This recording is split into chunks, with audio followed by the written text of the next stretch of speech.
Welcome to the tech news update for Friday, January 15th, 2016 on this Windows channel.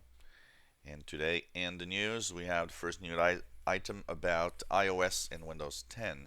Now, a few months ago, I was mentioning that there was a possibility, when Windows 10 started, basically, there was a possibility, Microsoft had talked about the possibility of using a bridge to help Android and iOS developers to send their apps into the Windows format for the Windows Store easily.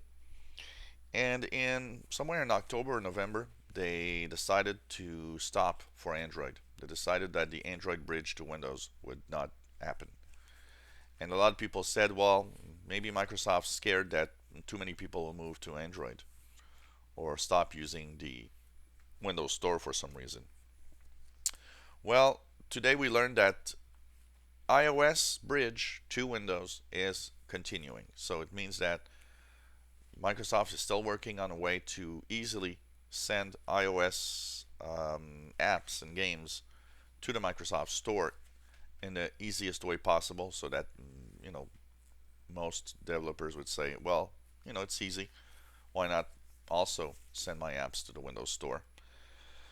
So it's going to be interesting to see, will that happen soon? Will there be people wanting to send their apps? I think if it's easy to do, why not? You might get another revenue stream by sending a game or an app to Windows.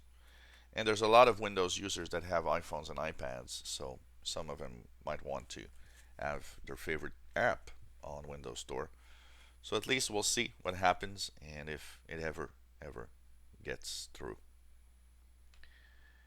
Windows 10, interesting numbers and also controversial numbers. IDC Research in the United States ran a survey, and they called up thousands of people and asked them what they were running on their PCs.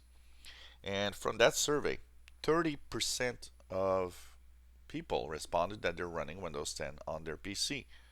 That's one third, almost one third, 30, close to 33% basically. One third of consumer PCs running Windows 10 in the United States. And the other numbers they got is Windows 8.1 would be 28%, Windows 7 27%. But a lot of companies and a lot of people are saying, well, these numbers are flawed. There's something wrong with these numbers. Another research company that looks at the net statistics say, well, you know what? That's not what we see. From what we see on the numbers, it would say that not even 10% of people are actually on Windows 10 from what we see. Now, it's kind of controversial. Sorry, a few months ago, I had mentioned that the U.S. adoption of Windows 10 was much higher than the rest of the world. So I don't know. It's interesting numbers to see. Is that really true that one third of U.S. PCs would run Windows 10? It's not impossible if the adoption rate is higher, but I don't know. We'll see.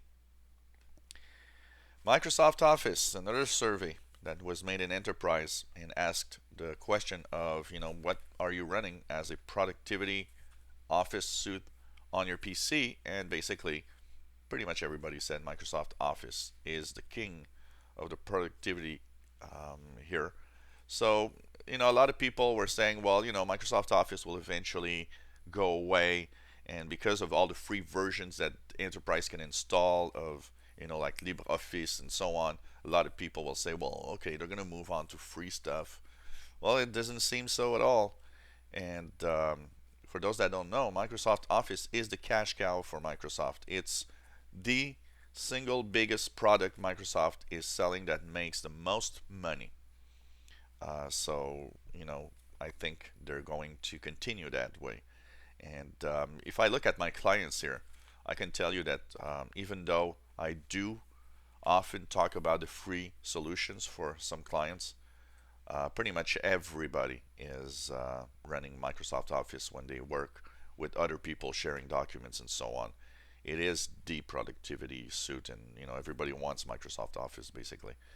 Also, with the new subscriptions, it's kind of much easier to get Microsoft Office, and especially with the plans like Office 365 that I am subscribed to. It's kind of cool because for $100 a year I get the full Office suite, and I got it for 5 devices, which is not expensive when you think about it. So it's pretty cool, and I think Microsoft Office is still there for a while. Windows 7 Professional, also Windows 8.1 Professional users, a lot of you had not received the notifications to update to Windows 10. And that's because Microsoft cares a little more about their business partners than they are for the consumers. So instead of wanting to annoy their business partners, they held back. So all of those that have not received yet a notification for the professional version of Windows to upgrade to Windows 10, that soon will change.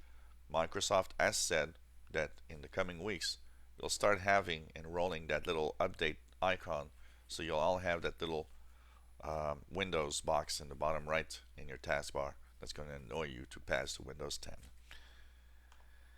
And finally, in our last item of news, Netflix. Netflix has announced that all users that are using VPNs or DNS proxies to access content from another country of Netflix will be blocked soon. Now, that comes in the announcement that Netflix is now available in 130 countries, which is pretty much everywhere in the world. And for those that don't know what a VPN and a DNS proxy does with Netflix, is that, for example, here in Canada, a lot of people are using VPNs to access Netflix from the US. And the reason why is because the US Netflix doesn't have the same content and also has a lot more content than the Canadian Netflix. So by using a VPN to fool Netflix thinking that you're in the United States, you have access to the US version of Netflix. So Netflix is not going to block VPNs and DNS proxies, meaning that this will stop. And because it goes with the fact that they're now available pretty much in every country, I think that's the reason why. Before they didn't mind, when they were only in 10 or 15 countries, they didn't mind because, a VPN means that, okay, people set up a VPN in a country where Netflix was not available.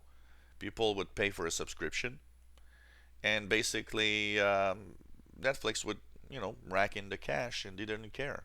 But now with Netflix available in every country, that's why probably they want to stop, because they want to have each country with Netflix subscribers for their own countries. And I guess that probably there is some pressure from the movie industry trying to, say to Netflix, come on, you got to stop this. Personally, what I think is that having different content in different countries, and I'm not talking about the content from local stuff, like here in Quebec, we have a few French Canadian movies. That's okay. What I mean is the fact that we don't have the same content everywhere is, personally, I think, really dumb. And I think movie industry and companies need to understand that you're just annoying everybody by doing that, and you're not helping yourself. So, I wish Netflix would have the same content everywhere. That would be really good. And why not have the same content from everywhere? I mean, if you want to see a Indian movie, or if you want to see a Chinese movie because you want to view that, well, why not give access to everything everywhere? That would be really, really nice, actually. So if you're using a VPN or a DNS proxy, you are soon to be blocked from Netflix. And that was a tech news update for Friday, January 15, 2016. If you enjoy our videos, why not subscribe to our channel? You'll be informed when new videos are online. Give us thumbs up if you like the videos.